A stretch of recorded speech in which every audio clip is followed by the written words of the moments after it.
फलते फूलते रहें, जीवन में सुख और शांति की धारा बहती रहे।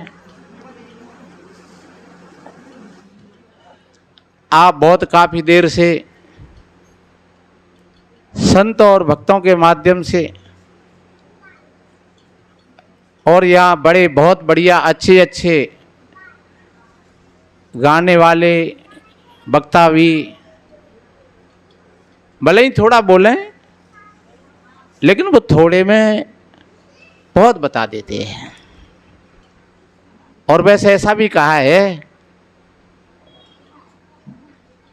कि थोड़े में ही बहुत है, अति समझन की बात, मेहंदी हदिक लगाए के तो काले कर दे हाथ।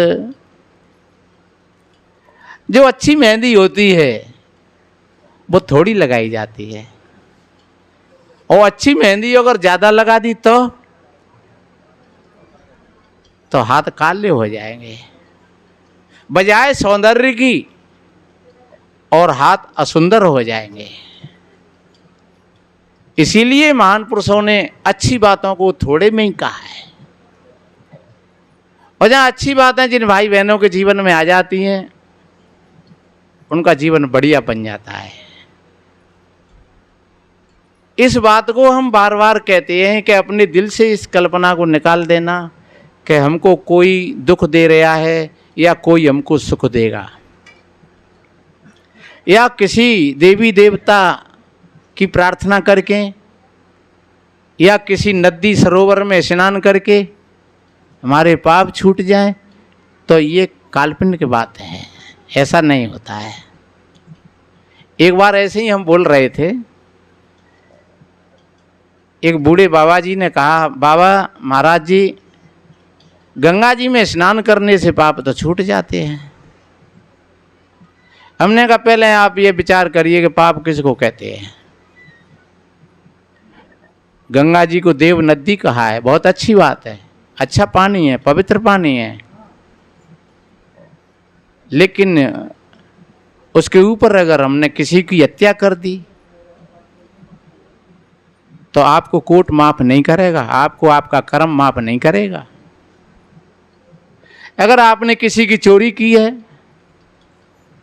तो गंगा जी में स्नान करके उस चोरी का बदला नहीं मिटाया जा सकता है। अगर आप झूठ बोले हो तो गंगा जी में स्नान करके वो दोष मिटेगा नहीं। आप गंगा जी जाते हो, अच्छी बात है, स्नान करते हो, ठीक है, बहुत बढ़िया है, मन को शांति मिलती है। बाबा जी ने कहा कि महाराज गंगा जी में स्नान करने से पाप तो छूट जाते हैं। तो हमने कहा पाप किसे कहते हैं? अगर आप हमारे गाल पर चांटा मार करके और आप 7 बार गंगा जी का स्नान कर आओ और आप बड़े खुश होंगे कि अब हमारे तो पाप सब नष्ट हो गए। लेकिन अगर हमसे पूछोगे आकर के कि कहो महात्मा जी, हमने आपके गाल पर चांटा मारा और हम 7 बार गंगा जी में स्नान कर आए, आपको शांति मिली कि नहीं? तो हमें तुम्हारी गंगा जी के स्नान से क्या उस शांति से क्या लेना देना है? तो हम तो ये कहेंगे नहीं, हमको तो नहीं मिली।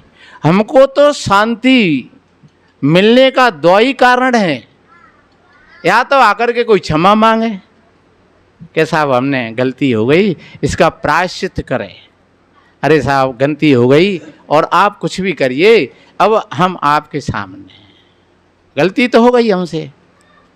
तो शायद कोई दानादार व्यक्ति होगा, वो तुमको माफ़ कर देगा, वो कहेगा चलो कोई बात नहीं है, हो गया सो गया, लेकिन आगे अब किसी के साथ में ऐसा मत करना, तो वो तुमको माफ़ कर देगा। या फिर कभी कोई मौका आ जाए तो आप भी इसी तरीक़ा से उसका चांटा मार दोगे, तो आपको शांति मिलेगी कि यार कुछ भी हो, चाहे भले ही मर जाऊं, लेकिन मैंने उसका प्रतिशोध तो पूरा कर लिया। इसलिए किसी देवी देवता के आधार से या किसी भगवान के नाम से या कहीं किसी गुरु महाराज के नाम से आप पाप मुक्त नहीं हो सकते हो। इसलिए पूरी सभी शास्त्रों में ऐसा कहा है कि पहले आप ऐसा काम करिए कि आपके जीवन में किसी प्रकार का कोई पाप हो नहीं, किसी प्रकार का कोई दोष न आए।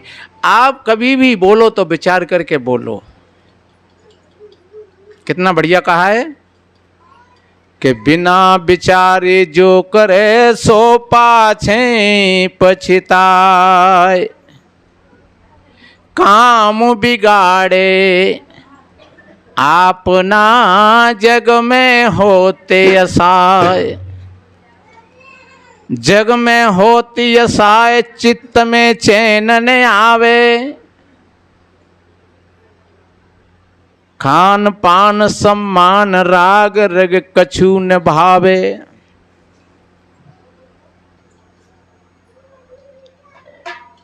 खान पान सम्मान राग रग कछु न भावे, कहें गिरधर कबीराय दुख फिर टरे न टारे। रात दिना पछताएं करें जो बिना विचारे। इसलिए बहुत बड़े विचार की बात है। अपने अंदर में हमेशा एक तो पॉजिटिव भाव बना करके रखो। कितनी माताएं कहती हैं महाराज नींद नहीं आती है। क्यों नहीं आती है नींद? नींद इसलिए नहीं आती है कि हमारे पूरे दिन के विचार, और जब हम खटिया पर गए तो हम सारी चीजों को लेकर के साथ में ही गए। अगर ये इतना ज्ञान हो कि भैया अब ये विचारों को हम गेट से बाहर ही छोड़ते हैं क्योंकि अब सोए जा रहे हैं, तो तुम गेट से बाहर छोड़ करके जाओगे और फिर हजार तरीका के नफा और नुकसान हो। आप जब कठिया पर लेटोगे तो फिर तुमको नींद आ जाएगी तुरंत कि अब जो होगा सो सवेरा देखा जाएगा, अब रात में कुछ नहीं करना है। लेकिन जब नेगेटिव विचारों में हमारा मन, चित्त हमारा जब घूमता रहता है तो फिर नींद हराम हो जाती है। फिर थोड़ी सी आंख लग जाती हैं, फिर सपने शुरू हो जाते हैं, और फिर सपने में कौवे भैंस दिखेगी तो कौवे गैया दिखेगी, और जब भैंस और गैया दिखेंगी तो फिर भैंस गैया तो कभी कभी मारने भी दौड़ती हैं, और जब मारने दौड़ती हैं तो फिर भयभीत हो जाते हैं। कहा भैया मारे, देखो तो मारे मारे मारे। तो उसका वो क्या प्रमाण था? उसका परिणाम आपके नेगेटिव भाव थे। आप हमेशा अच्छे पॉजिटिव भाव बना करके रखिए। आपकी महीना 2 महीना में आपके चित्त की दशा बदलती चली जाएगी। लेकिन जब नेगेटिव विचार होते हैं और हम भीतर भीतर कहीं जलते रहते हैं, कुड़ते रहते हैं, कोई बात हो गई तो उसको कह भी नहीं पाते हैं, चाहे वो अपनी सासू माँ हैं या अपने ससुर हैं या अपने पति हैं या अपनी पत्नी हैं, उनके सामने हम खुल कर के कोई बात नहीं कह पाते हैं। तो वही विचार धीरे धीरे हमारे अंदर में एक धुंधलापन पैदा कर देते हैं और धीरे धीरे वो ये एक रोग का रूप ले लेते हैं, एक बीमारी का रूप ले लेते हैं।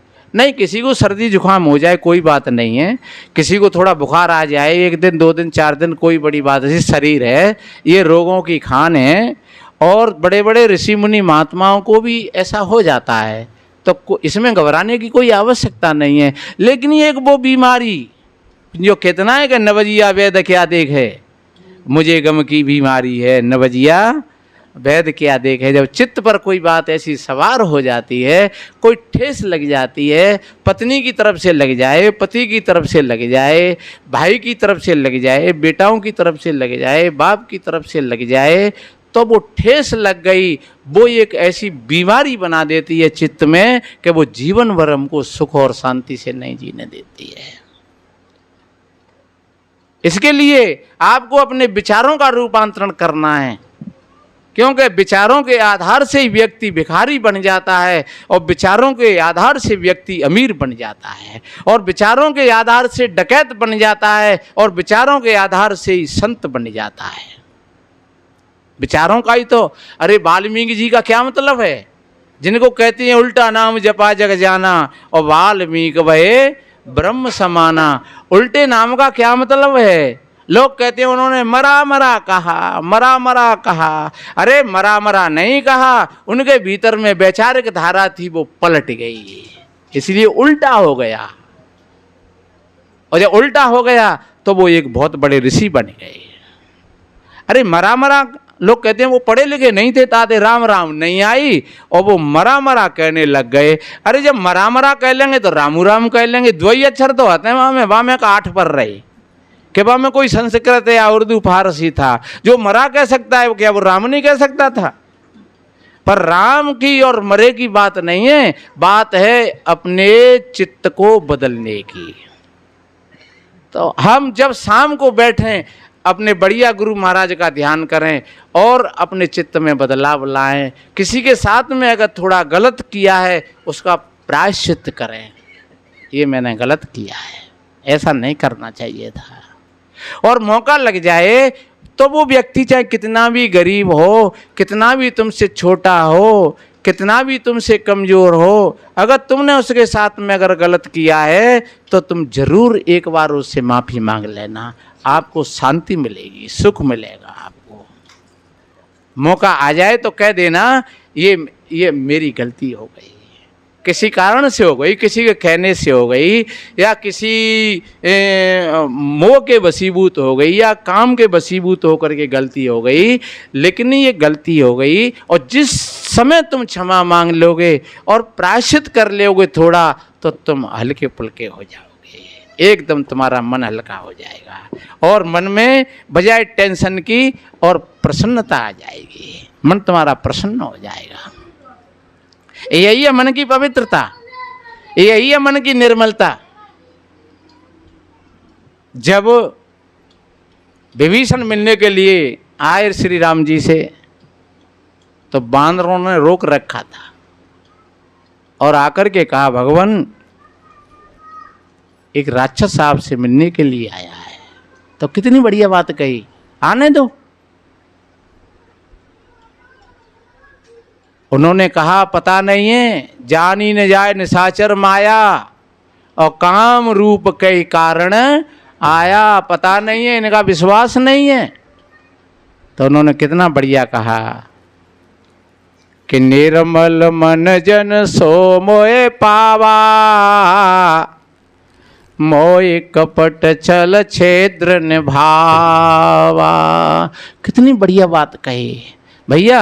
जो निर्मल मन के लोग होते हैं वो ही मेरे को प्राप्त कर पाते हैं। और जब आपका मन भी स्वच्छ होगा, निर्मल होगा, पवित्र होगा, तो आपको सुख मिलेगा, आपको शांति मिलेगी, आपको आनंद मिलेगा। वैसे कहते नहीं क्या आपको आराम है? आराम का मतलब क्या होता है? आ धन राम, यानी अब आप राममय हो। जब तुम आराम में हो तो तुम राम में हो, और जब आराम नहीं है, नित्य नहीं है। नित्य का मतलब क्या होता है? नित्य का मतलब नित्य और अनित्य। अनित्य है वो संसार है, और नित्य है वो आपका राम है, आपका चेतन है, आपकी आत्मा है, वो नित्य है। आपको नित्य है? हाँ नित्य है। अब तो बढ़िया है। तो क्योंकि हमारी जो आत्मा है, जो चेतना है, उसका स्वभाव ही आनंद है। जब हम कहीं हट जाती हैं उससे, तो फिर हम आनंद की बजाय और फिर हम अशांति में पहुंच जाते हैं, शांति की बजाय अशांति में पहुंच जाते हैं। महात्मा भजन गा रहे, अलग बनाए ले बाखरिया सुन माया दौरनिया। दौरनिया का मतलब क्या होता है? दुतरफा मार देने वाली। हमारे अंदर की दुविधा, जाय कर लें कि जाय कर लें, कि जाय कर लें, कि जाय कर लें, ये तुम्हारे चित्त की दुविधा। अगर कोई आदमी चौराहे पर खड़ा हुआ हो और वो 50 मीटर आगरा की तरफ चले, 50 मीटर मुरैना ग्वालियर की तरफ चले, 50 मीटर मचकुंड की तरफ चले और 50 मीटर रेलवे स्टेशन की तरफ चले, तो क्या वो व्यक्ति पहुंचेगा कहीं? ये है हमारे चित्त की दुविधा, यही है, इसी को कहते हैं माया। अगर हमारे विचारों में परिवर्तन आ जाए तो इसी का रूपांतरण हो जाए। परिवर्तन कैसे आएगा? वो सत्संग से आएगा। आप सत्संग में आते हो, लेकिन ये ध्यान रखो, इन बातों को सुन करके आपकी समझ में नहीं आए तो पूछ लो हमसे कभी। हमने इन बातों का प्रैक्टिकल किया है जीवन में। सदगुरु कबीर साहब जी ने कहा है कि साँच बराबरे तप नहीं, झूठ बराबरे पाप। साँच बराबरे तप नहीं, झूठ बराबर पाप। जाके हृदय साँच है, ताके हृदय आप रे भैया, ताके हृदय आप। साँचा सौदा कीजिए। हम सभी व्यापारी लोग हैं और ये संसार है। भजन में गाते नहीं, ये संसार हाट बनियन की, सब कोई सौदा लाया, पर चातुर माल चौगनों कीना और मूर्ख मूल गमाया। इसलिए साँचा सौदा कीजिए, अपने मन में जान। साँचा सौदा कीजिए, अपने मन में जान। साँचा हीरा पाइए, झूठे मूलउहान रे भैया, झूठे मूलउहान। सबते तो साचा भला। लेकिन एक बात का ध्यान रखना, आप सच्चे बनकर के तो रहना, लेकिन उस सच्चाई का भी अहंकार नहीं बन जाए। मैं अभी बताऊंगा। सबते तो साचा भला, जो साचा दिल हो। सबते तो साचा भला, जो साचा दिल हो। साँच बिना सुख नायना, कोटि करे जो कोय रे भैया, कोटि करे जो को। जो तू साँचा बाणिया, साँची हाट लगाव। जो तू साँचा बाणिया, साँची हाट लगाव। अंदर झाड़ू मार के, कूड़ा दूर बहाव रे भैया, कूड़ा दूर बहाव। कितना बढ़िया कहा है। ये 4-5 दुआएं कबीर साहब जी के कितने बढ़िया हैं। इनको हम अपने जीवन में अगर उतार लें, हमारा जीवन सुखद और सुंदर बन जाएगा।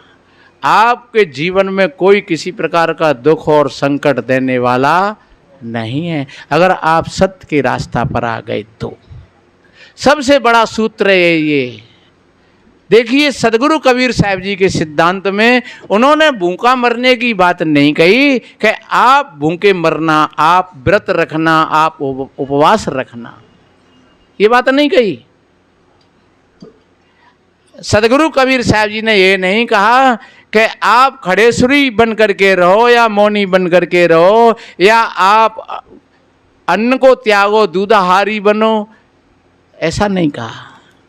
कबीर साहब जी का जो सिद्धांत है वो कितना सीधा और सरल है, जीवन में किसी प्रकार की कोई कठिनाई नहीं है। इसको कहते हैं समता का मार्ग। हमारे जीवन में समता आ जाए तो एक बार के लिए बहू भी अगर गड़बड़ कर रही है, धीरे धीरे शायद उसके विचार बदल जाएंगे, और नहीं बदलेंगे तो आज नहीं तो कल उसको जवाब देना पड़ेगा। अगर सासू माँ के विचार ठीक नहीं है, तुम्हारे विचार अगर ठीक है, तो धीरे धीरे धीरे धीरे सासू माँ के अंदर में भी परिवर्तन होगा। ये नियम है ऐसा। आप जिस वस्तु के पास में खड़े हो जाओगे और वह वस्तु अपना प्रभाव आप पर छोड़ेगी। आप बर्फ के पास में खड़े हो गए तो आपको जरूर शीतलता मिलेगी, और आप अग्नि के पास खड़े हो गए तो आपके शरीर में तापमान बढ़ेगा, जरूर बढ़ेगा। पर आप ये ध्यान रखो, ये विचार है, ये विवेक है, मेरे पास में है तो अग्नि कितनी है, उसके लिए, उसको बुझाने के लिए कितने पानी की आवश्यकता है।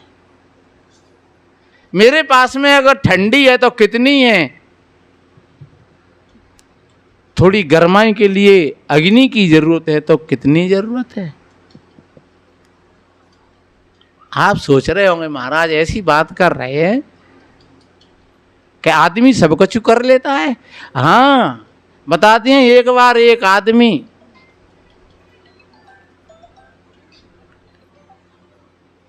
कहीं फंस गया था, और वो किसी कहानी है छोटी सी, वहां एक सिंह आ गया, आदमी के पास एक सिंह आ गया,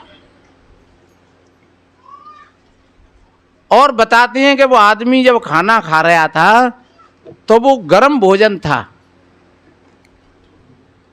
तो उस गर्म भोजन को फूंक दे दे करके वो ठंडा कर रहा। कि आप कभी चाय पीते हो तो जब ज़्यादा गर्म होती है तो फूंक नहीं मारते हो?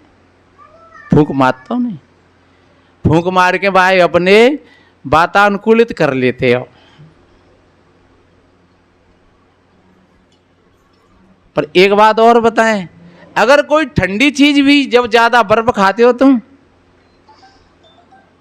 तो बर्फ को भी आप ज़्यादा ठंडी चीज तुम्हारे गले में नहीं उतरेगी, तब तक तुम्हारे मुंह पर ही बनी रहेगी, तब तक वो भीतर पहुंचाने लायक नहीं होगी, तब तक उस बर्फ को सीधा सीधा तुम भीतर नहीं ले जा सकते हो।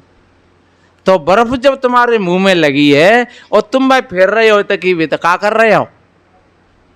अपने मुंह में फेर रहे हो तो क्या कर रहे हो? भाई अनुकूल बना रहे हो अपने। तो जब बर्फ ज्यादा ठंडी थी उसको भी अपने अनुकूल बनाया, उसको गर्म किया। बर्फ को क्या किया? उसको गर्म किया। कौन ने किया?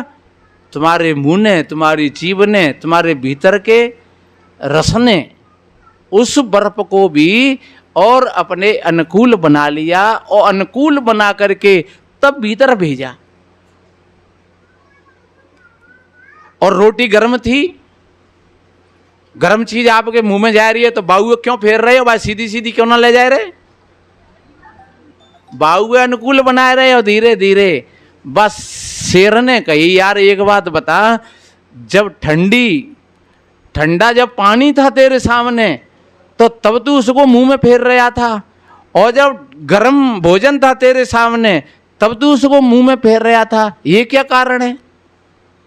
बोले भैया वो ठंडा पानी था उसके लिए मैं गर्म कर रहा था, और जो गर्म भोजन था उसके लिए मैं ठंडा कर रहा था। अरे कहे तो जी दो मशीन ते ही पास में, ठंडो करवेगी और गर्मों करवेगी। वाने कही हाँ, ये इसीलिए ये इंसान है, इसीलिए ये मानव है तो शेर ने वहाँ के हाथ जोड़े और पैर छून के और वो भाजी हो गए भैया जब जावे ठंडे करवेगी मशीनें और ठंडे या गर्म करवेगी मशीनें तो भजो जावे तो हिल्लो नहीं लगे हो तो शेरू भाजी हो बाते। तो इसलिए मेरे भाई बहनों आप इंसान हो, आप जैसे आपको कितनी जरूरत है, आपके मुंह में कोई ठंडी चीज